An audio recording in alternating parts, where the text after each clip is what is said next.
మరొక వారం ఈ రీతిగా బైబిల్ స్టడీలో పార్టిసిపేట్ కావడానికి దేవుడు అనుకరించిన తరుణాన్ని బట్టి దేవునికి స్తుతులు చెల్లిస్తున్నాను. లాస్ట్ వీక్ జెనసిస్ 17th చాప్టర్లో 14th వర్స్ వరకు మనము కంప్లీట్ చేసాం. అనగా సున్నతి అనే ఆచారము అబ్రహాముకి ఇవ్వడము అనే అనుభవం దగ్గర మనము ఆగిపోయాం.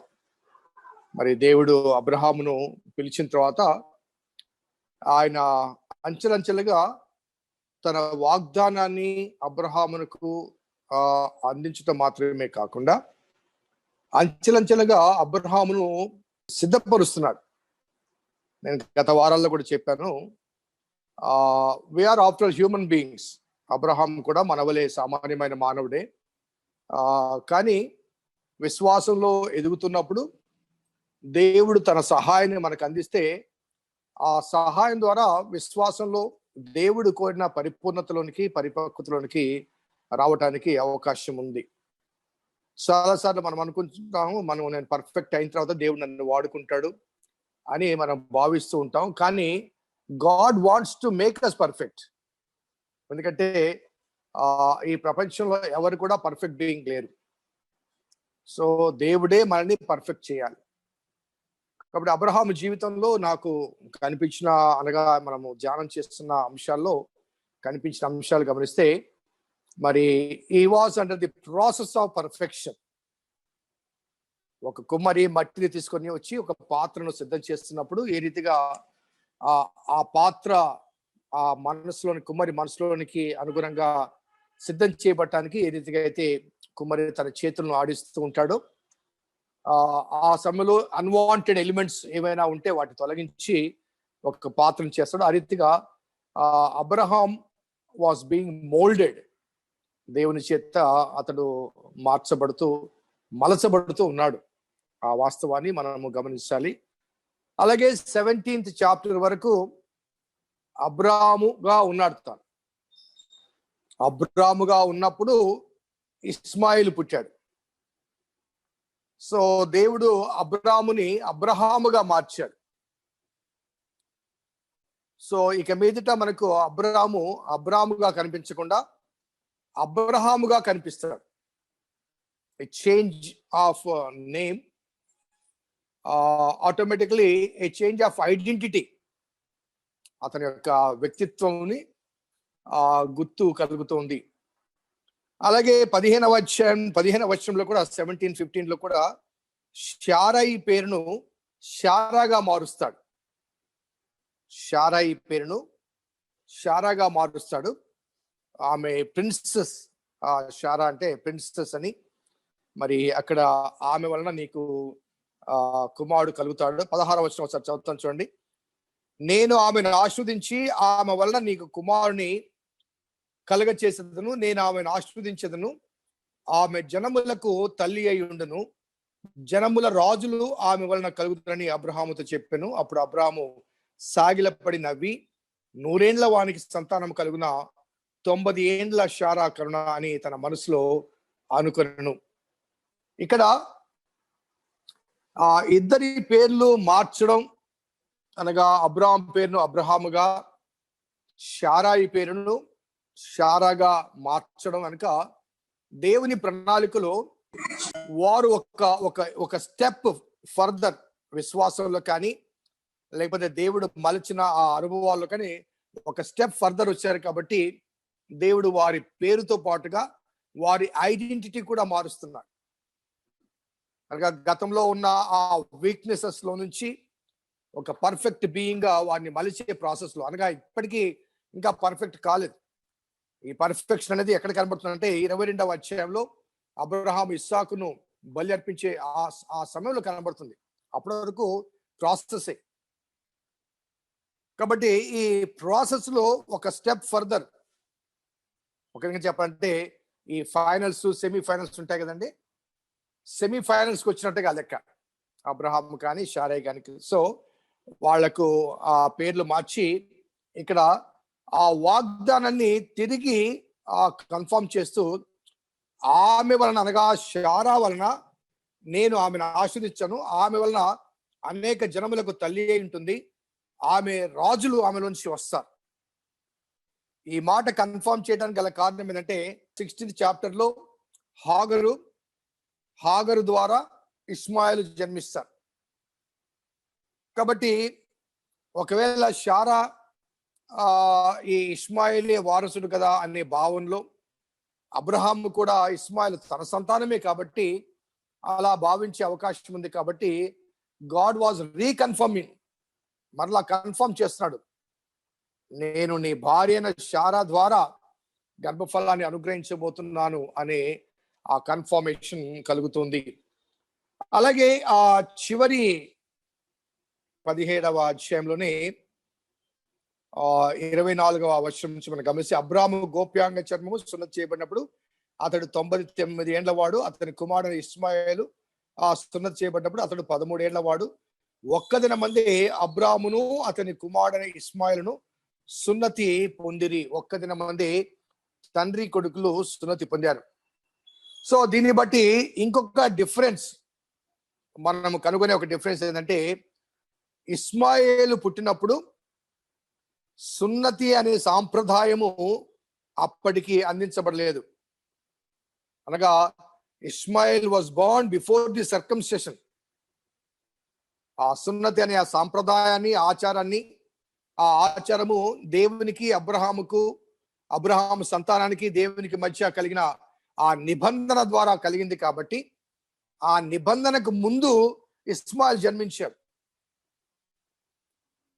కాబట్టి ఆ సున్నతి సంస్కారం ఇచ్చినప్పుడు అబ్రహాము, ఇస్మాయిలు ఇద్దరు కూడా ఒకే దినమందు సున్నతి పొందారు. అంటే ఆ సమయానికి అబ్రహాము 99 సంవత్సరాలు, ఇస్మాయిల్ 13 సంవత్సరాలు. సో ఇస్మాయిల్కు ఇస్సాకుకున్న డిఫరెన్స్ ఏంటంటే, ఇస్మాయిల్ పుట్టినప్పుడు ఆ సున్నతి సంబంధమైన నిబంధన, లేకపోతే దేవునికి అబ్రహామునకు కలిగిన ఆ నిబంధన సాదృశ్యం అక్కడ లేదు. ఆ సాదృశ్యానికి ముందుగా ఇస్మాయిల్ పుట్టాడు. వేరే ఇస్సాకు ఆ సున్నతి, ఆ సాదృశ్యంలోనికి, ఆ నిబంధనలకు వచ్చిన తర్వాత పుట్టాడు. అనగా he was born after the covenant. Before the covenant Ishmael, after the covenant ఇస్సాకు జన్మించారు.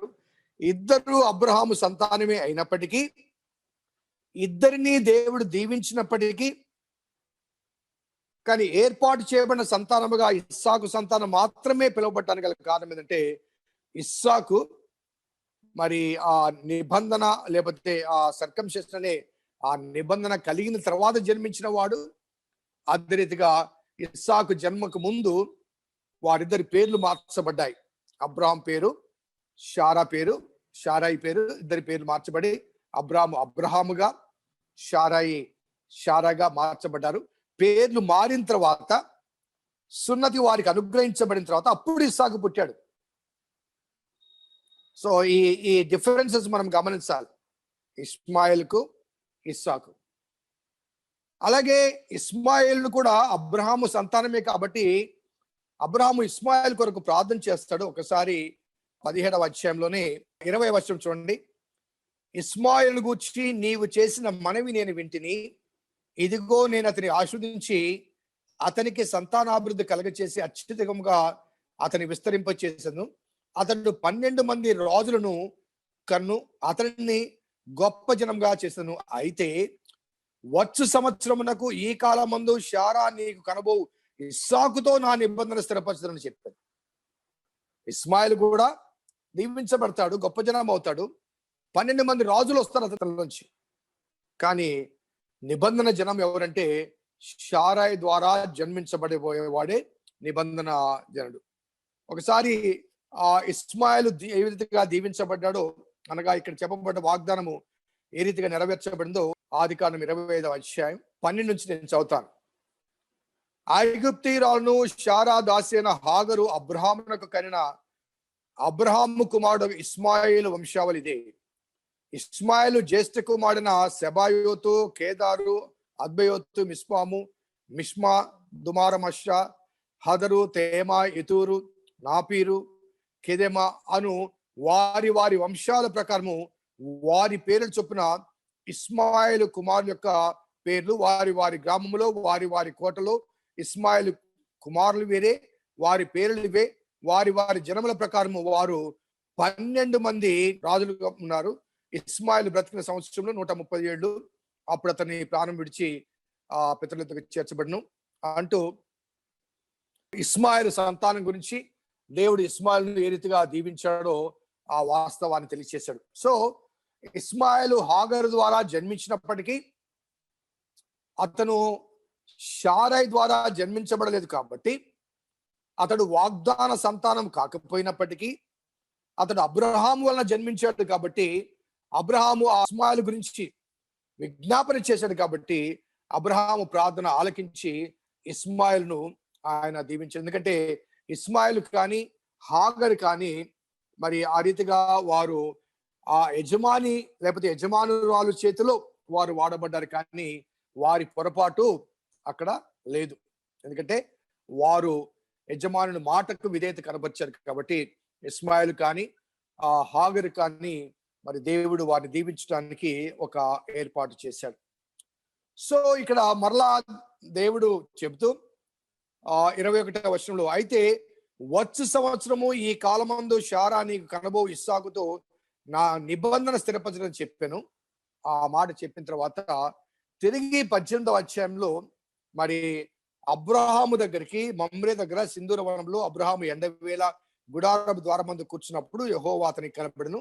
అతడు కన్నులెత్తి చూచినప్పుడు 3 మనుష్యులు అతని ఎదుట నిలబడి ఉండిరి. అతడు వారిని చూచి గుడార వాకిటి నుండి వారిని ఎదుర్కొంటకు పరిగెత్తుకుని పోయి నేల మట్టికి వంగి, ప్రభువా నీ కటాక్షము నా మీద ఉన్నాడల్లా ఇప్పుడు నీ దాసుని దాటిపోవద్దు, నేను కొంచెం నీళ్లు తెప్పించదను, దయచేసి కాళ్ళు కొడుకొని ఈ చెట్టు కింద అలసట తెచ్చుకునండి, కొంచెం ఆహారం తెచ్చదను, మీ ప్రాణం బలపరచుకునండి, తర్వాత వెళ్ళవచ్చును, ఇందు నిమిత్తం కదా మీ దాసుని యొద్దకు మీరు వచ్చిదరను. వారు నీ ఇంట నీవు చెప్పినది చేయమనగా అబ్రహాము వారికి భోజనము సిద్ధం చేస్తాడు. ఇక్కడ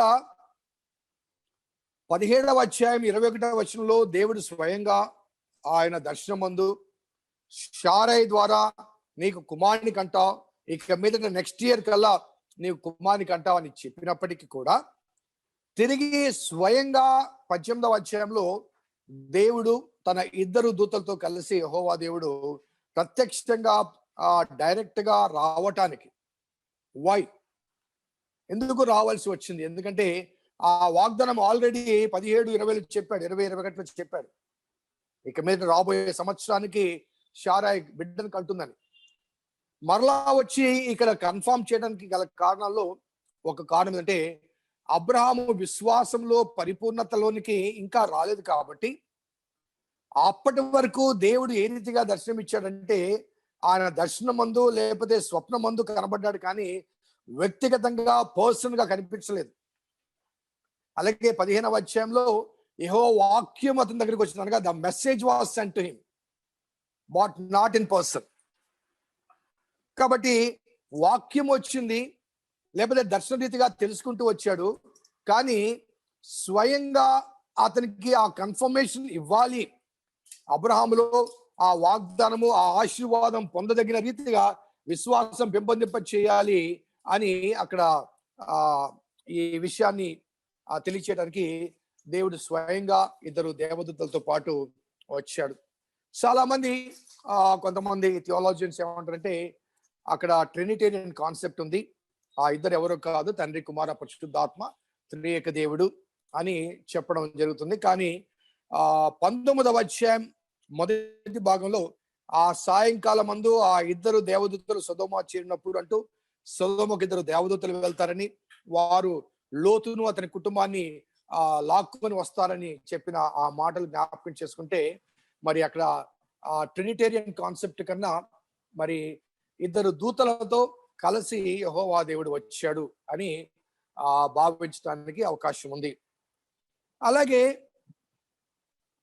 ఆ చెట్టు దగ్గర సింధూర వనములో ఇశ్రాయేలు అబ్రహాము ఎండవేళ గుడారపు ద్వారమందు కూర్చున్నప్పుడు యెహోవా అతని కనబడను అనే ఆ డిస్క్రిప్షన్ ఎందుకు ఇవ్వబడిందంటే అది ఎడారి ప్రాంతం, ఇసుక నేల. కాబట్టి ఎడారి ప్రాంతంలో ఇసుక నేలలో ప్రయాణం చేసేవారు ఎవరైనా కానీ ఆ మార్గ మధ్యంలో ఒక చెట్టు ఉన్నా ఆ చెట్టు కింద సెద తీర్చుకుంటారు. లేకపోతే ఆ మార్గ మధ్యంలో ఎవరైనా గుడారం వేసుకుంటే వారి దగ్గరికి వెళ్ళి దాహం తీర్చుకోవడం కానీ, ఆహారం పుచ్చుకోవడం కానీ ఆనవాయితీ. ఎందుకంటే ఎడారిలో వారికి వేరొక మార్గం లేదు. వారిని ఆశ్రయించకపోతే ఆ ఎడారి ప్రయాణం ఎన్ని రోజులు ఉంటుందో తెలియదు కాబట్టి చనిపోతాడు. కాబట్టి అబ్రహాము అక్కడ గుడారం వేసుకుని చెట్టు కింద ఉన్నాడు అని చెప్పడానికి గల కారణం ఏంటంటే, యాత్రికులకు హాస్పిటాలిటీ ఇవ్వాలి. కాబట్టి ఆ ఎడారి ప్రాంతంలో కలిగే ఇబ్బందులు అబ్రహాముకు తెలుసు కాబట్టి అబ్రహాము వారిని బతిమలాడడం తెలుస్తుంది. అట్ ద సేమ్ టైం ఎండవేళ వచ్చారు అని అక్కడ చెప్పబడ్డానికి గల కారణం ఏంటంటే, అంతకుముందు ఆయనకు రాత్రి వేళ దర్శనంలో కానీ లేకపోతే వాక్యం ద్వారా కానీ బయలుపరిచిన దేవుడు ఈ ఎండవేళ రావడానికి గల కారణం ఏంటంటే, ఇది కల కాదు నాయన, ఇది డ్రీమ్ కాదు, కథనం కాదు, వాస్తవము అని అబ్రహాముకు చెప్పడానికి మరి ఎండవేళ వచ్చాడు. ఎందుకు ఆ రీతిగా ఆ కన్ఫర్మేషన్ మళ్ళీ ఇవ్వాల్సి వచ్చిందంటే, ముందు అధ్యాయంలోకి వెళ్దాం. 17 చూడండి. ఆమె వలన మీకు రాజులు కలుగుదని చెప్పగా అప్పుడు అబ్రాము సాగిలపడి నవ్వి, 100 ఏళ్ల వానికి సంతానము కలుగున, 90 ఏళ్ల శారా కన్నా అని తన మనసులో అనుకొనెను.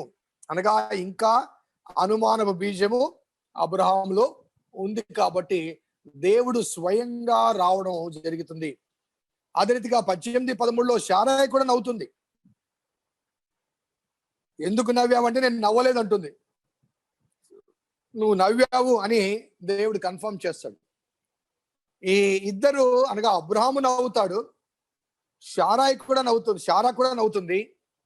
కానీ ఈ నవ్వు అనేది హేళనతో కూడింది, అవిశ్వాసంతో కూడింది కాదు. కొన్నిసార్లు మనము హాస్పిటల్లో ఉన్న పేషెంట్స్ చూడటానికి వెళ్ళినప్పుడు అక్కడ డాక్టరు ఆ పేషెంట్ బ్రతకడం కష్టం అండి, హోప్స్ లేవు అని చెప్పినప్పుడు పాస్టర్స్ గా మేము వెళ్ళినప్పుడు ఆ పేషెంట్ దగ్గరికి వెళ్ళి, పర్లేదండి ప్రార్థన చేస్తాం, దేవుడు బాగు చేస్తాడు. అప్పుడే డాక్టర్ చెప్పి వెళ్ళి ఉంటాడు ఇంపాసిబుల్ అని చెప్పిన తర్వాత పాస్టర్స్ గా మేము వెళ్ళి తప్పనిసరిగా దేవుడు బాగు చేస్తాడు, విశ్వాసంగా ఉండండి అని చెప్పినప్పుడు ఆ పేషెంట్ గట్టిగా నవ్వడు, ఎగతాళి చేయడు, ఒక చిన్న నవ్వు అంటాడు. ఎందుకంటే ఒక నిరాశ మధ్య, అవునా మంచిదే కదండి దేవుని స్తోత్రం అని ఆ సంతోషాన్ని వ్యక్తం చేయకపోయినప్పటికీ, సంతోషం లేకపోయినప్పటికీ, సరే జరిగితే జరగనియండి, ప్రార్థన వల్ల నేను బాగైపోతే మంచిదే కదా అనే ఒక భావన కనబడుతుంది. కానీ ఆ భావనలో పరిపూర్ణమైన విశ్వాసం లేదు, అల్ప విశ్వాసం. కాబట్టి దేవుడు స్వయంగా రావడానికి గల కారణం ఏంటంటే, అబ్రహాము యొక్క విశ్వాసాన్ని పెంపొందింప చేయటానికి. Even in our own situations కొన్నిసార్లు మనం అడుగుతుంటాం, అడిగేవి మన మానవ సంబంధమైన శక్తి సామర్థ్యాలను బట్టి అవి ఇంపాసిబుల్స్ గా కనిపిస్తాయి.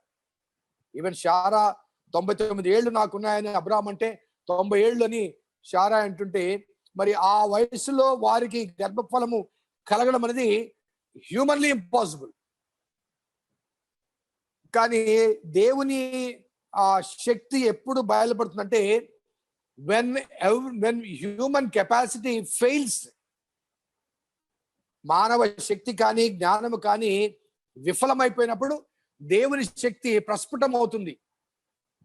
మానవుడు చేయగలిగిందే దేవుడు చేస్తే దేవునికి ఆ గొప్పతనాన్ని ఆపాదించలేం మనం.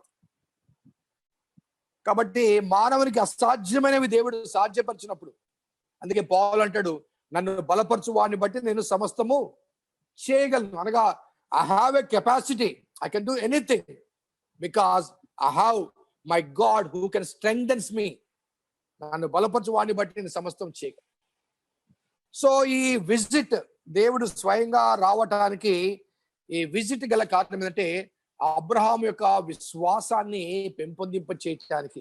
అనగా ఆ వాగ్దానం పొందదగిన విశ్వాసము అబ్రహాము జీవితంలో పెంపొందింప చేయాలి అని దేవుడు భావించాడు కాబట్టి ఆ భావన నేపథ్యంలో దేవుడు విజిట్ చేస్తాడు. ఒకసారి మార్కు సువార్త 9వ అధ్యాయం 20 నుంచి నేను చదువుతాను చూడండి. అక్కడ ఒక మూర్ఛ రోగిని యేసు దగ్గరికి తీసుకుని వస్తారు. అక్కడ జరిగిన సంభాషణ నేను చదువుతాను. వారు ఆయన వద్దకు వాడిని తీసుకొని వచ్చి దయ్యం ఆయన చూడగానే వాడిని విలవిలలాడించిన కనుక వాడు నేల మీద నురుగు కార్చుకొని పొరలాడుచున్నాను. అప్పుడు ఆయన ఇది వీనికి సంభవించి ఎంత కాలమైందని వాని తండ్రిని అడగగా అతడు బాల్యం నుండి అది వాని నాశనం చేయడని తరచుగా అగ్నిలోను నీళ్ళలోను పడదోయను. ఏమైనను నీ వలనైతే మా మీద కనికరపడి మాకు సహాయం చేయము. వాట్ ఎవర్ ఏం జరిగినప్పటికీ కూడా జరిగిపోయిందండి. మీ శిష్యుల దగ్గర కూడా తీసుకెళ్ళాను, వాళ్ళ వల్ల కూడా కాలేదు, మరి ఎవరి వల్ల కూడా కాలేదు. ఒకవేళ నీ వలనైతే అనగా ఒక చిన్న హోప్ చూపిస్తాడు. అప్పుడు యేసుప్రభువు చెప్పిన మాట అంటే, నమ్ముట నీ వలనైతే నమ్మువానికి సమస్తం సాధ్యం. నేను చేస్తానని నువ్వు నమ్మితే నమ్మువానికి సమస్తము సాధ్యం. సో అబ్రహాము జీవితంలో ఆ పరిపూర్ణమైన నమ్మకం ఇంకా పూర్తిగా ఏర్పడలా. అబ్రహాము దేవుని నమ్మెను, అది అతనికి నీతిగా ఎంచబడును అనేది ఇట్ వాజ్ ద బిగినింగ్. కానీ ఆ ప్రాసెస్ లో మనం ఎదగాలి. ఇప్పుడు బ్యాప్టిజం ద్వారా మనము దేవుని యందు విశ్వాసం ప్రదర్శిస్తాం. అంత మాత్రం చేత బ్యాప్టిజం తీసుకున్నాం కాబట్టి, ఆనాడు విశ్వాసాన్ని ప్రదర్శించాం కాబట్టి మనం పరలోకానికి వెళ్తాము అనే ఆ పాస్పోర్ట్ మనకు అందించబడదు. ఎప్పుడు అందించబడుతుంది? ఆ కన్ఫెషన్, ఆ బ్యాప్టిజం టైంలో చేసిన ఆ కన్ఫెషన్ మన జీవిత కాలం అంతా కొనసాగింప చేయాలి. అందుకే ఆ బ్యాప్టిజం టబ్ లో అడిగే ప్రశ్న అంటే, ఈ విశ్వాసాన్ని జీవితాంతం కొనసాగింప చేసుకుంటావా?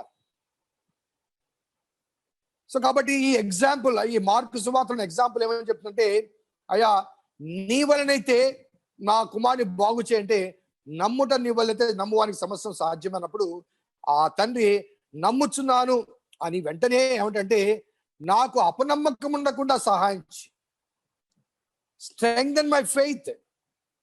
నా జీవితంలో ఒక అద్భుతం జరగాలంటే నాకు విశ్వాసం కావాలి. విశ్వాసం ఉంది, కానీ ఆ విశ్వాసం పరిపూర్ణంగా లేదు, ఆ విశ్వాసంలో పరిపక్వతలకు రాలేదు.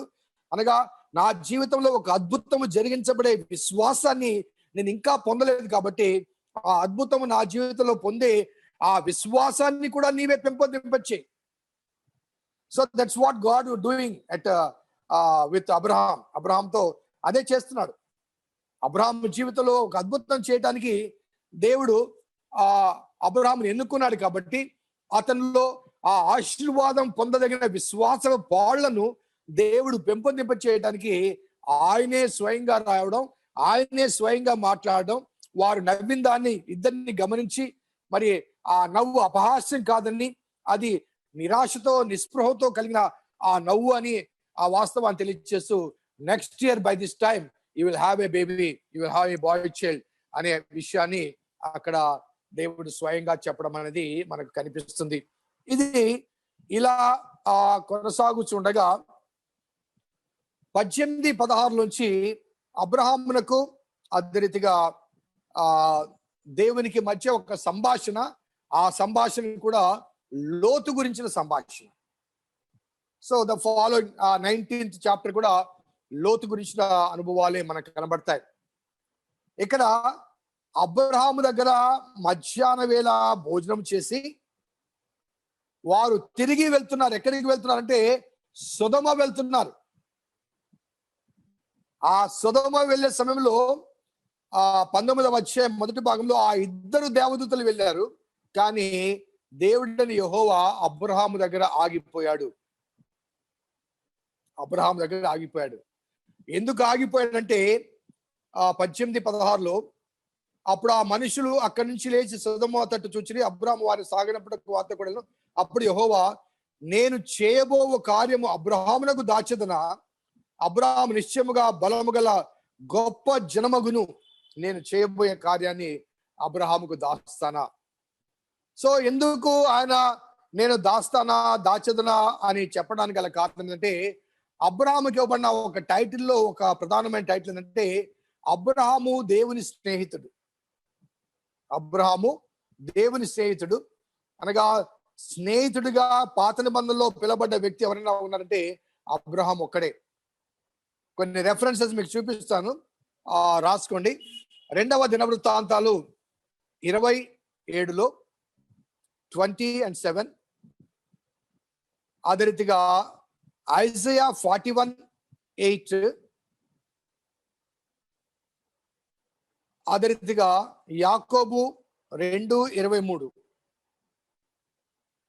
ఈ 3 సందర్భాల్లో అనగా 2వ దినవృత్తాంతములు 27లో, యెషయా 41:8లో, యాకోబు 2:23లో, ఈ 3 సందర్భాల్లో అబ్రహామును దేవుని స్నేహితునిగా పరిచయం చేస్తారు. So he was the only one person in the entire old testament was called as the friend of God. కాబట్టి దేవుని స్నేహితుడు అనగానే మనకు జ్ఞాపకం రావాల్సిన ఒక వ్యక్తి ఎవరంటే Adam.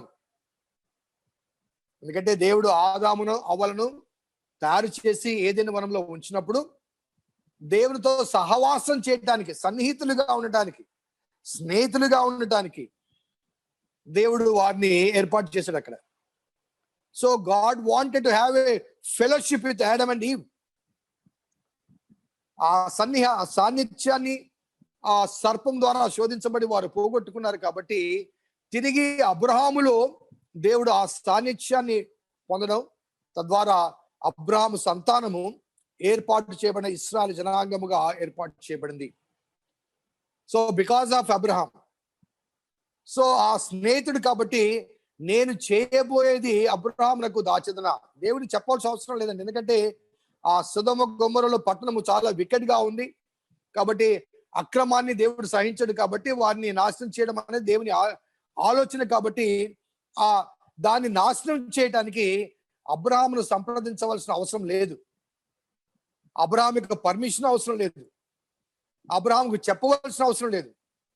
But just because God treated Abraham as his friend, అందుకే నేను చేయబోవున్నది అబ్రహామునకు దాచెదనా అంటూ మరి అక్కడ దేవుడు స్వయంగా చెప్పినప్పుడు అబ్రహాముకు వాస్తవం అర్థమవుతుంది. ఆయన బ్రతిమలాడుతుంటాడు. మనకు తెలుసు, 50 మంది ఉంటే 50 మంది నీతిమంతులుంటే నాశనం చేయవా, 45 మంది నీతిమంతులుంటే నాశనం చేయవా అంటూ చివరికి 10 మంది వరకు వస్తాడు అబ్రహాము. అతనితో బేరమాడుకుంటూ మరి 10 మంది వరకు వస్తాడు. 18:23లో అప్పుడు అబ్రహాము సమీపించేటను, దుష్టులతో కూడా నీతిమంతులను నాశనం చేయదువా, ఆ పట్టణంలో ఒకవేళ 70 మంది నీతిమంతులుండినట్లా దానిలో ఉన్న 70 మంది నీతిమంతుల విషయమై ఆ స్థలము నాశనం చేయక కాయవా అంటూ ఆ నీతిమంతులు అనే పదాన్ని వాడతాడు. అనగా అబ్రహాము దృక్పథంలో లోతు నీతిమంతుడు. అలాగే అతను 50 మంది నుంచి 45 మంది ఆ రీతిగా 10 మంది వరకు రావడానికి కారణం ఏంటంటే, బహుశా అబ్రహాము భావనలో లోతు భార్య, లోతు కుమార్తెలు, లోతు అల్లుళ్ళు, అదే రీతిగా లోతు ఇంట పుట్టిన మరి నమ్మకమైన సేవకులు, అబ్రహామునకు ఎలియాజు ఉన్న రీతిగానే మరి ఇతని కూడా నమ్మకమైన సేవకులు ఉంటారు. కాబట్టి కనీసం 10 మంది అన్నా ఉండరా అనే భావనతో ఆ నీతిమంతుడు అనే భావన అక్కడ మరి కనబడుతుంది. మరి లోతు నీతిమంతుడా అంటే క్రొత్త నిబంధనలో పేతురు 2వ పత్రిక 2వ అధ్యాయం 6 నుంచి నేను చదువుతాను. మరియు ఆయన సొదొమ గొమొర్రాలను పట్టణములను భస్మము చేసి ముందుకు భక్తిహీనులను వారికి దృష్టాంతంగా ఉంచుటకై వాటిని నాశనమునకు విధించి దుర్మార్గుల కామ వికారయుక్తమైన నడవడి చేత బహు బాధపడిన నీతిమంతుడగు లోతును తప్పించెను. ఆ నీతిమంతుడు వారి మధ్యన కాపురం ఉండి తాను చూచిన దాన్ని బట్టి వినిన దాటిని బట్టి వారి అక్రమమైన క్రియల విషయంలో దినదినము నీతిగల తన మనసును నొప్పించుకొనుచు వచ్చెను. కాబట్టి పేతురు ఇక్కడ నీతిమంతుడు అనే భావన వాడుతూ లోతు సొదొమ గొమొర్రా లాంటి మరి అక్రమ క్రియలతో కూడిన ఆ దేశంలో ఉన్నప్పటికీ తన నీతిని విడిచిపెట్టలేదు, నీతి గల మనస్సును నొప్పించుకుంటున్నాడు. అవినీతితో తాను పాలు పొందలేదు. కానీ లోతు జీవితంలో కూడా విశ్వాసంలో కొంత మరి హెచ్చుతగులు కనిపిస్తుంటాయి. కాబట్టి మరి లోతును విషయంలో అబ్రాహాము రిక్వెస్ట్ చేయడంలో 50 మంది ఉన్నా 45 మంది ఉన్నా అంటూ చివరికి 10 మంది నీతిమంతులున్నా కానీ ఆ పట్టణాన్ని కాయవా అంటూ దేవుని దగ్గర నుంచి ఒక వాగ్దానము తీసుకుంటాడు. సో దేవుడు ఆ వాగ్దానం ఇస్తాడు. 10 మంది ఉంటే నేను కాపాడుతాను. ఎందుకంటే దేవునికి తెలుసు అక్కడ 10 మంది లేరని.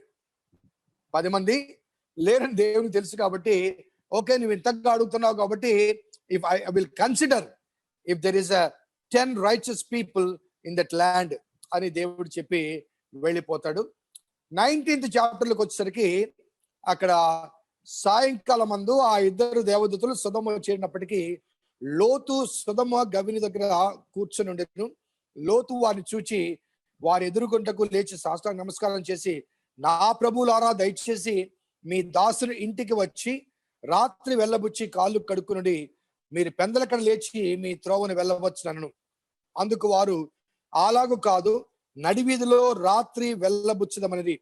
ఆయనను అతడు మిక్కిలి బలవంతం చేసినప్పుడు వారి అతని చుట్టూ తిరిగి అతని ఇంట ప్రవేశించి అతడు వారికి విందు చేసెను. ఇక్కడ ఒక విషయాన్ని నేను మీకు జ్ఞాపకం చేయాలి. ఈ సొదొమ పట్టణాన్ని ఎన్నుకున్నది స్వయంగా లోతు. అబ్రహాము నీవు చాయిస్ తీసుకో అని చెప్తాడు, అంతేగాని పలాని ప్రదేశానికి కుడి పక్క నువ్వు వెళ్ళు, ఎడం పక్క నేను వెళ్తాను అంటూ అబ్రహాము తాను చాయిస్ చెప్పడు. So it was totally Lord's choice to go select Sodom has his place. ఎందుకు సెలెక్ట్ చేసుకున్నాడంటే 13:10 లోతు తన కన్నులెత్తి యోర్దాను ప్రాంతం అంతటిని చూచెను. యెహోవా సొదొమ గొమొర్రా అను పట్టణంలో నాశనం చేయక ముందు సోయరికి వచ్చే వరకు అదంతయు యెహోవా తోట వలను ఐగుప్తు దేశం వలను నీరు పారు దేశమైనను. కాబట్టి లోతు తనకు యోర్దాను ప్రాంతం ఏర్పరచుకుని తూర్పుగా ప్రయాణమైన అట్లు వారిద్దరూ వేరైపోయిరి.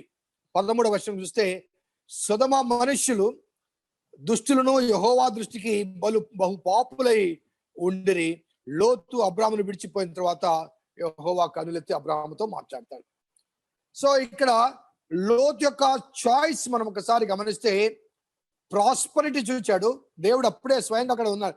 The people are very wicked. అక్కడ ఉన్న పీపుల్ అందరూ కూడా చాలా దుష్టులు, దుర్మార్గులు. అయినప్పటికీ కూడా లోతు చూచింది ఏంటంటే అక్కడ నీరు పారే ప్రదేశము, యోర్దాను నది ఉంది.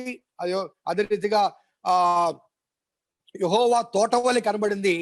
యువతల పక్క ఏముందంటే అబ్రహామునకు మిగిలింది ఎడారి, ఇసుక నేల. కాబట్టి లోతు ఎన్నికలోనే ప్రాస్పరిటీ చూచాడు కానీ పీపుల్ చూడలేదు. అక్కడ చాలా ఆశీర్వాదపడవచ్చు, నాకు నా పశువుల కాపరులకు కావాల్సినంత ఆహారం దొరుకుతుంది, మంచి పచ్చిక నేల అని భావించాడు తప్ప అక్కడ దుర్మార్గులైన జనాంగము ఉంది అన్న వాస్తవాన్ని మరి లోతు గమనించలేదు. కాబట్టి మరి ప్రాస్పరిటీ చూచాడు కానీ అక్కడ ప్రజలను అతను చూడలేకపోయాడు. That was the choice totally లోతు యొక్క మరి అనగా ఒక తక్కువ సెలక్షన్ అనొచ్చు, లేకపోతే సరైన తీర్మానం కాదు. సో ఆ దేవదూతలు వచ్చినప్పుడు గవిని దగ్గర ఉన్నాడు అంటే ఆ గవిని దగ్గర ఎవరు కూర్చుంటారంటే ఆ సిటీ పెద్దలు కూర్చుంటారు, ఆ పట్టణ పెద్దలు కూర్చుంటారు. సో ఆ పెద్దలతో పాటు కూర్చున్నారంటే డెఫినెట్ గా సొదొమ పట్టణం యొక్క పెద్దలలో ఒకటిగా భావించబడే అవకాశం ఉంది. అలాగే ఆ పట్టణం గురించి మనం ఒకసారి జ్ఞాపకం చేసుకుంటే సొదొమ అనే ఆ పట్టణము సొడొమి అనే పదంలో వచ్చింది. సొడొమి అంటే మీరు గూగుల్లో సెర్చ్ చేయండి. సొడొమి అనే మాట ఒక అర్థం ఏంటంటే స్వలింగ సంపర్కులు ఉండే ప్రదేశం. కాబట్టి ఆ దేశమే మరి ఆ రీతిగా ఒక విధమైనటువంటి వ్యభిచార సంబంధమైన అక్రమ సంబంధాలు కలిగిన దేశం అది. అక్కడ ప్రజలందరూ కూడా అక్రమ సంబంధాలు కలిగిన వారు. సో ఆ ప్రజలు కానీ, ఆ ప్రజల సంస్కృతి కానీ, ఆ ప్రాంతం కానీ, ఆ ప్రజల యొక్క జీవన విధానం కానీ ఆయన అనగా ఒక నిర్దిష్టమైన క్రమమైన పద్ధతిలో కాకుండా అక్రమమైన పద్ధతిలో వారు తమ జీవితాన్ని కొనసాగింప చేసే ఒక భ్రష్టాచారంతో కూడిన జనాంగం అది. ఈనాడు కాలంలో మనం గమనించినట్లయితే చాలా దేశాలు ఇటువంటి ఇల్లీగల్ యాక్టివిటీస్ ని లీగలైజ్ చేస్తున్నారు. దైవ వ్యతిరేక విధానాలు అవి. పురుషులతో పురుషులు ఆ రీతిగా జరిగించడం అనేది అది దైవ సిద్ధాంతానికి లేకపోతే మానవ సిద్ధాంతానికి భిన్నమైనది. మరి అన్ఫార్చునేట్లీ నేటి కాలంలో మరి అది ప్రపంచం మీదకి, ప్రజల మీదకి బలవంతంగా మరి లీగలైజ్ చేయబడిన ఒక అంశం. ఎందుకంటే వ్యక్తి స్వేచ్ఛ అనే భావనలో మరి ఇష్టం వచ్చినట్టుగా ప్రవర్తించడానికి కొన్ని దేశాలు ఈనాడు మనము ఈ రీతిగా సఫర్ అవుతున్నామంటే గల కారణం దేవుని ఉగ్రత బహుశా మన మీదకి అనగా ప్రపంచం మీదకి వస్తుంది అని భావించడానికి కూడా అవకాశం ఉంది. సో ఆ దేశంలో మరి అతను అక్కడ సొదొమ దేశానికి వెళ్ళాడు. ఆ మనుషులు దుష్టులు అని 13వ అధ్యాయంలోనే దేవుడు స్వయంగా చెప్పాడు. అయినప్పటికీ అక్కడికి వెళ్తారు. వెళ్ళి అక్కడ ఉంటాడు లోతు. మరి ఆ పట్టణాన్ని నాశనం చేయడానికి ఆ దేవదూతలు వెళ్ళినప్పుడు లోతు వచ్చి ఆయన ఏమంటే, అయ్యా వచ్చి ఈ రాత్రి నా ఇంట బస చేయాలంటే నీ ఇంట్లోకి మేము రాము, ఎందుకంటే మేము నడి వీధిలోనే ఈ రాత్రి వెళ్ళబుస్తామంటారు. ఈ రాత్రి మేము నడి వీధిలోనే ఉంటాం, నీ ఇంటికి రాము అంటారు. ఎందుకంటారంటే ఆ లోతు ఇంటికి ఈ ఇద్దరు వెళ్తే ఆ సొదొమ మనుషులు ఏమి చేయబోతున్నారో ఈ దేవదూతలకు తెలుసు. కాబట్టి వీరి వలన లోతు కుటుంబాన్ని కలిగే ఆ ఇబ్బంది కానీ, శ్రమ కానీ, ఆ బాధ కానీ వీరికి తెలుసు. కాబట్టి మేము బయటే వీధిలోనే ఉంటాం, నీ ఇంటికి రామంటే బతిమలాడి ఇంటికి పిలుచుకొని వెళ్తాడు. వెళ్ళి వారికి భోజనం చేస్తాడు. గమ్మత్తైన విషయం ఏంటంటే ఈ దేవదూతలు మధ్యాహ్నం లంచ్ అబ్రహాం దగ్గర చేశారు, డిన్నర్ కి లోతు దగ్గరికి వెళ్ళారు. అనగా ఒక రోజులోనే ఇద్దరి దగ్గర భోజనాలు చేశారు వారిద్దరు. సో భోజనాలు చేసిన తర్వాత ఆ రాత్రి సొదొమ మనుషులందరూ కూడా ఆ 19వ అధ్యాయం చూడండి, ఆ 4వ వచనం నుంచి, వారు పండుకొనక ముందు ఆ పట్టణస్థులు అనగా సొదొమ మనుషులు, బాలురు, వృద్ధులు, ప్రజలందరూ నలుదిక్కుల నుంచి కూడి వచ్చి ఆ ఇంటిని చుట్టూ వేసి లోతును పిలిచి, ఈ రాత్రి నీ యొద్దకు వచ్చిన మనుషులు ఎక్కడ? మేము వారిని కూడినట్లుగా మా యొద్దకు వారిని వెలుపలికి తీసుకుని రమ్మని చెప్పగా, లోతు వెలుపలి ద్వారం వద్ద వారి యొద్దకు వెళ్ళి తన వెనక తలుపు వేసి, అన్నలారా ఇంత పాతకము కట్టుకొనుడి, ఇదిగో పురుషుని కూడని ఇద్దరు కుమార్తెలు నాకున్నారు, సెలవైతే వారిని మీ యొద్దకు వెలుపలికి తీసుకుని వచ్చేదను, వారిని మీ మనస్సు ఇష్టం వచ్చినట్టుగా చేయండి. ఈ మనుషులు నా ఇంటి నీడకు వచ్చి ఉన్నారు గనక వారికి మీరేమి చేయకూడదని చెప్పినప్పుడు వారు నీవు అవతలకు పొమ్మనరి. మరియు వారు వీడెవడో మనలోనికి పరదేశిగా వచ్చి తీర్పరిగా చూచున్నాడు కాగా వారికంటే నీకు ఎక్కువ కీడు చేసేదని చెప్పి లోతు అన్న మనుషుని మీద దొమ్మిగా పడి తలుపు పగలగొట్టుటకు సమీపించింది. సో ఈ జరిగిన సంఘటన మనం గమనిస్తే ఆ సొదొమ మనుషులందరూ స్వలంగా సంపర్కులు కాబట్టి అక్కడ బాలురు పెద్దవారు కూడా, చిన్నవారికి సైతం పెద్దవారికి సైతం జనులందరూ కలిసి వచ్చారట ఆ ఇద్దరి కోసం.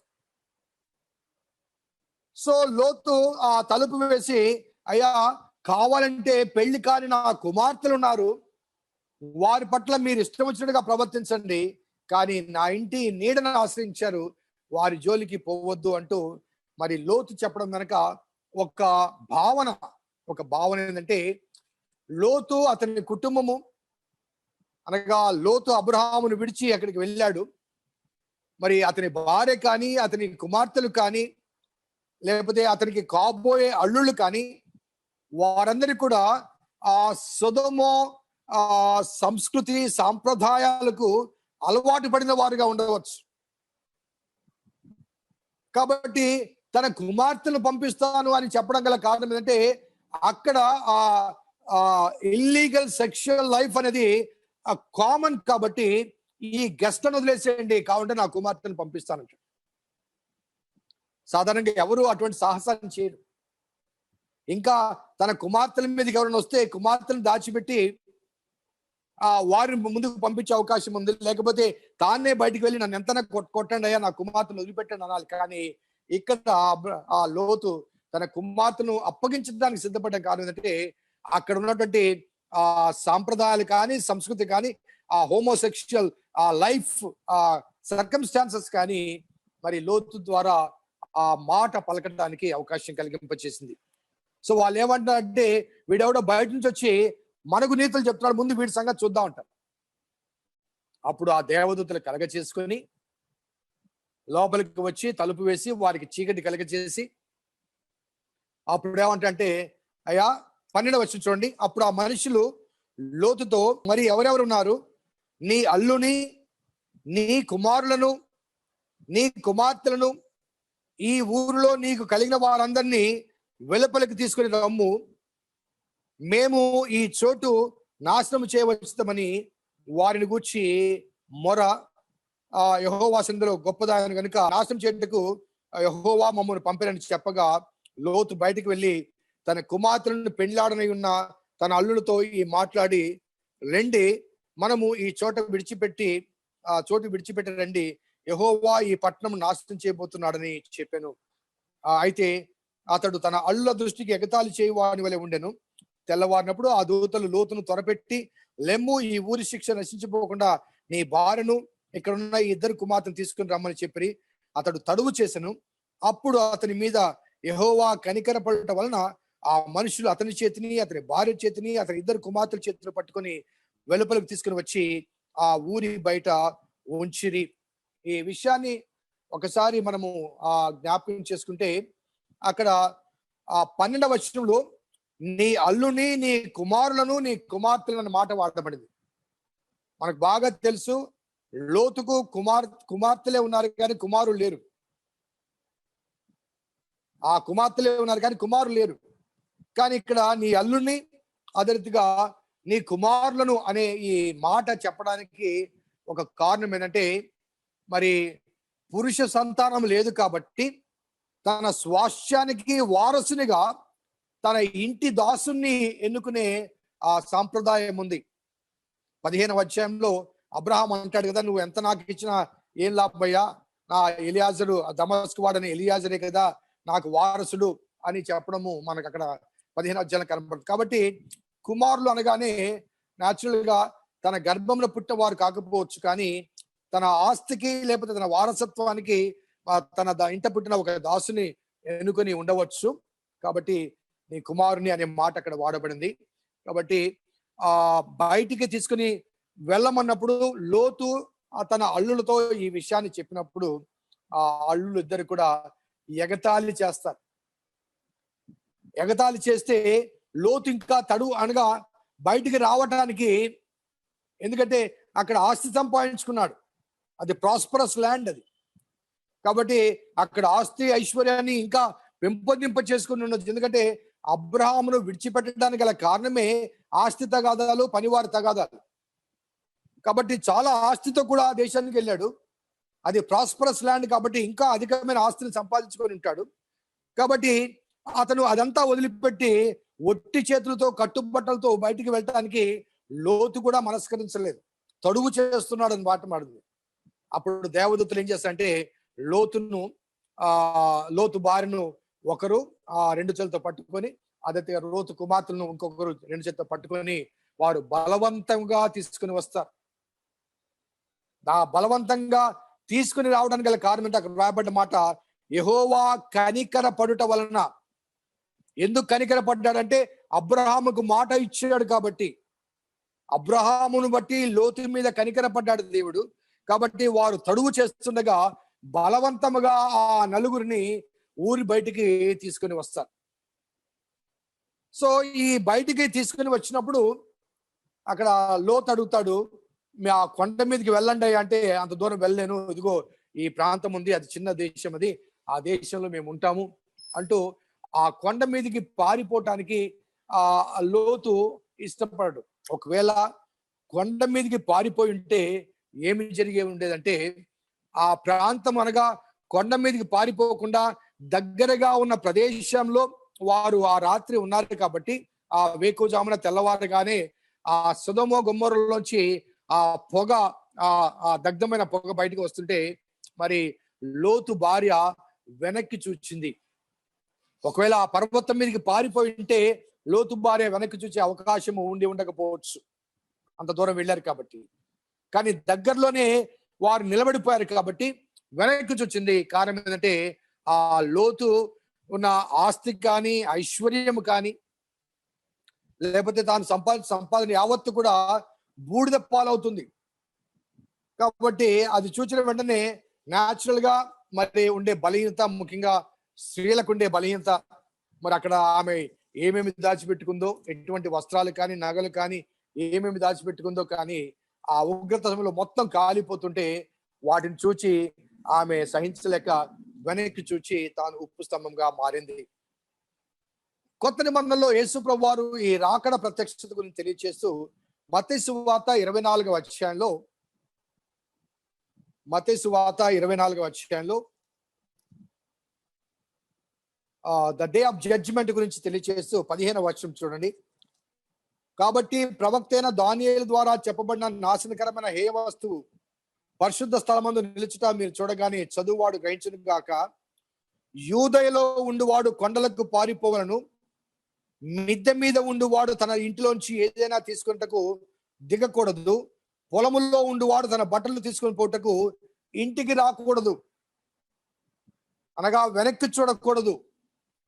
రాకడ ప్రత్యక్షతలో మరి ఆ కను తెరిచి కను మూసి కను తెరిచే లోపల మరి ఆయన ప్రత్యక్షత కనబడుతుంది కాబట్టి మరి వికెట్ పీపుల్ అంతా కూడా సర్వనాశనం కాబోతున్నారు కాబట్టి ఆ క్షణ మాత్ర సమయంలో మరి ఎవరు కూడా తమ వస్తువుల కొరకు ప్రాకులాడొద్దు, తమ ప్రాణాలు ప్రభుకు సమర్పించుకోండి అని చెప్పడానికి రాకడ ప్రత్యక్షతలో ఆ ప్రత్యక్షత ఎంత భయంకరంగా, ఎంత అకస్మాత్తుగా వస్తుందో తెలియజేస్తున్నారు.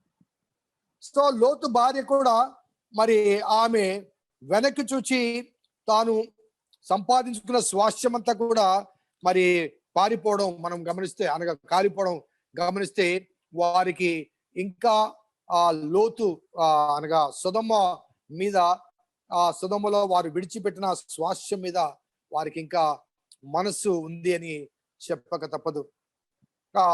ఈ వాస్తవాలు ఒకసారి మనం జ్ఞాపకం చేసుకుంటే ఈ లోతు భార్య వెనక్కి చూచి తన ప్రాణాలు కోల్పోవడం, అదే రీతిగా లోతు కుమార్తెలు మరి వారికి అప్పగించడానికి లోతు సాహసించడం కానీ, అదే రీతిగా అల్లుళ్ళు ఎగతాళి చేయడం కానీ, లోతు రాకడానికి తడవు చేయడం కానీ, ఇవన్నీ గమనించినప్పుడు ఒక కంపారిజన్ నేను మీకు చూపించాలనుకుంటున్నాను. The comparison between Abraham and లోతు. లోతు ఎన్నికలో ఆ సొదొమ పట్టణము అది అక్రమ స్వలింగ సంపర్క ప్రజలు కలిగిన ప్రదేశం అయినప్పటికీ ఆ ప్రజలను చూడలేదు, కానీ ప్రాస్పరిటీ చూశాడు. ఆ ప్రాస్పరిటీ నేపథ్యంలో తన చాయిస్ తప్పుమైంది, అక్కడ మొదటి పొరపాటు చేశాడు. అదే రీతిగా ఈ మనుషులు వచ్చినప్పుడు తన కుమార్తెలను అప్పగించడానికి ప్రయత్నం చేస్తాడు. ఎందుకంటే వారు దేవదూతలని తెలుసు అతనికి, వారికి ఆతిథ్యం ఇచ్చాడు, వారి ఇంట్లో ఉంచుకున్నాడు. వారిని ఆశ్రయించుంటే వారు ఆ ప్రమాదం నుంచి తర్వాత తప్పించే రీతిగానే తప్పించి ఉండేవాడు. కానీ అలా కాకుండా కుమార్తెను వారికి అప్పగించడానికి ప్రయత్నం చేస్తాడు. అదే రీతిగా మరి అక్కడ ఉన్న స్థానికులతో, అనగా సొదొమ వారిని అల్లుళ్ళుగా ఎంగేజ్ చేసుకుంటాడు. సొదొమ వారిని అల్లుళ్ళుగా ఎంగేజ్ చేసుకుంటాడు.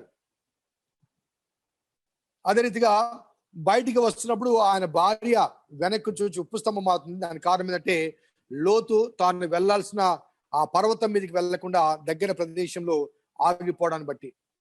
సో ఇది లోతు జీవితం.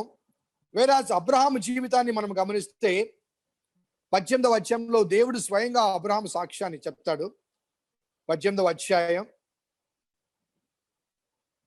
17 నుంచి నేను చదువుతాను. యెహోవా నేను చేయబో కార్యమును అబ్రహామునకు దాచెదనా, అబ్రాహాము నిశ్చయముగా బలము గల గొప్ప జనమగును, అతని మూలముగా భూమిలోని సమస్త జనములను ఆస్వాదించబడును.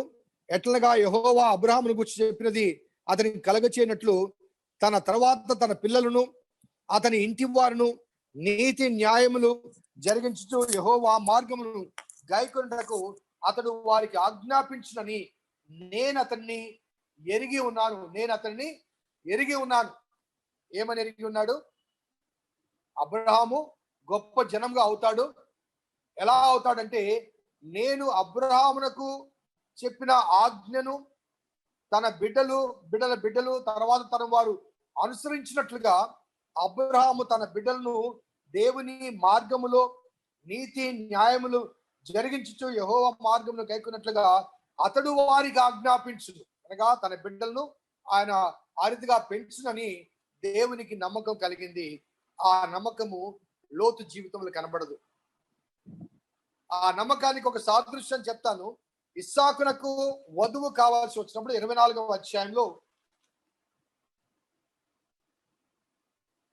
అబ్రాహాము అంటాడు, 2వ వచనం, అప్పుడు అబ్రాహాము తనకు కలిగిన సమస్తం ఏలుచుడిన తన ఇంటి పెద్ద దాసునితో, నీ చెయ్యి నా తొడ కింద ఉంచుము, నేను ఎవరి మధ్య కాపురమున్నానో ఆ కనానీయుల కుమార్తెల్లో ఒక దానిని నా కుమారునికి చేయక నా స్వదేశమందు నా బంధువుల ఎద్దకు వెళ్ళి ఇస్సాకును నా కుమారునికి భార్యను తెచ్చినట్టుగా ఆకాశం యొక్క దేవుడును భూమి యొక్క దేవుడని యెహోవా తోడని నీ చేత ప్రమాణము చేయించదని చెప్పారు. సో లోతు సొదొమకు వెళ్ళి తన కుమార్తెలకు సొదొమ అల్లులను తెచ్చుకుంటాడు, ఎంగేజ్ చేసుకుంటాడు. వేరాజ్ అబ్రహాం ఏం చేశాడు? దాసుని పిలిచి, అయ్యా నా ఈ కనాన్లో నేను నివసిస్తున్నాను, ఈ కనాన్లోంచి మరి పెళ్లి కుమార్తెను తేకుండా నా స్వజనులు కనుక మొసపతేమియా ప్రాంతానికి, ఆ ఊరు అనే ఆ ప్రదేశానికి వెళ్ళి అక్కడి నుంచి నా కుమారునికి మరి వధువును తీసుకుని రావాలి. ఈ కనాను కుమార్తెలో ఎవరు కూడా వద్దు అంటాడు. ఎందుకంటే కనాను కుమార్తెలు ఎవరంటే హాము, నోవహు చేత శపించబడిన ఆ 3వ కుమారున ఆ హాము సంతానము ఈ కనానీయులు. కాబట్టి ఆ కనాన్లో నేను నివసిస్తున్నాను, ఈ కనాను దేవుడు నాకు ఇస్తానన్నాడు, కానీ ఈ ప్రజలను తోలివేసి నాకు ఇస్తాడు, కాబట్టి ఈ ప్రజల్లోంచి నాకు వద్దు అంటాడు, నా కోడలు వద్దు అంటాడు. కానీ వేరే లోతు ఏం చేశాడంటే అక్కడ వారిని ఎన్నుకోవడం జరుగుతుంది. అలాగే అక్కడికి వెళ్ళిన తర్వాత ఆ బిడ్డలను అనగా తనకి ఇవ్వబడిన కుటుంబాన్ని కానీ తన బిడ్డలు కానీ విశ్వాసంలో లోతు పెంచలేకపోయాడు. ఎందుకంటే సొదొమ యొక్క ఆ కల్చర్ కానీ అక్కడ సిచ్యుయేషన్ కానీ వారు అక్కడ పెరగడానికి అవకాశం కలిగింది. చాలాసార్లు నేను గమనిస్తాను, నేను చెప్తాను, మన బిడ్డలు చాలా మంది విదేశాలకు వెళ్తారు. వాళ్ళు ఇక్కడ ఉన్నప్పుడు బాగా ఇంటి పట్టున ఉంటారు, ఇక్కడ సంస్కృతి కానీ సాంప్రదాయాలు కానీ పాటిస్తూ ఉంటారు, చాలా చక్కగా వాళ్ళ అమ్మా నాన్న చెప్పిన మాటలని వింటారు. కానీ ఒకసారి విదేశాలకు వెళ్ళగానే అక్కడ ఏమందంటే అక్కడ కల్చర్ అలవాటు అవుతుంది. ఇక్కడ హాయిగా చుడిదార్లు వేసుకునే అమ్మాయిలు అక్కడికి వెళ్ళి ఇంత ప్యాంట్లు వేసుకుంటారు, లేదా షార్ట్స్ వేసుకుంటారు, టీషర్ట్స్ వేసుకుంటారు. ఆ అలవాటుతో ఇక్కడికి వచ్చిన తర్వాత కూడా ఇక్కడ ప్రజల మధ్య కూడా అదే అలవాట్ల మీద తిరుగుతుంటారు. కారణం ఏంటంటే ద ఇన్ఫ్లుయెన్స్, వారు పెరిగిన వాతావరణం అటువంటిది. సో ఆల్సో లోతు కుమార్తెలు ఆ తర్వాత కాలంలో లోతును త్రాగించి ఆయనతో శయనించి మరి ఆ అక్క చెల్లెలిద్దరు చేసిన ఆ తప్పు పొరపాటు గల కారణం ఏంటంటే వారు పెరిగిన ఆ ఎన్విరాన్మెంట్ హోమోసెక్షువల్ ఎన్విరాన్మెంట్. కాబట్టి ఈ సెక్స్ అనేది ఆ దేశంలో తప్పు కాదు, కాబట్టి వారు ఆ ఎన్విరాన్మెంట్ లో పెరిగారు. కాబట్టి తండ్రి చేత ఆ పొరపాటు చేయడం తద్వారా ఏమంటే ఇద్దరు కుమారులను కంటారు. ఆ ఇద్దరు కుమారులు 19వ అధ్యాయం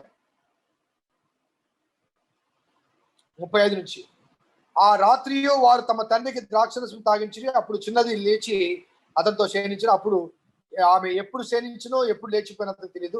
అలాగిన లోతు యొక్క ఇద్దరు కుమార్తెలు తమ తండ్రి వలన గర్భవతులైంది. వారిలో పెద్దది కుమారునికని వానికి మోయాబు అని పేరు పెట్టను. అతడు నేటి వరకు మోయాబీలకు మూల పురుషుడిగా ఎంచబడను.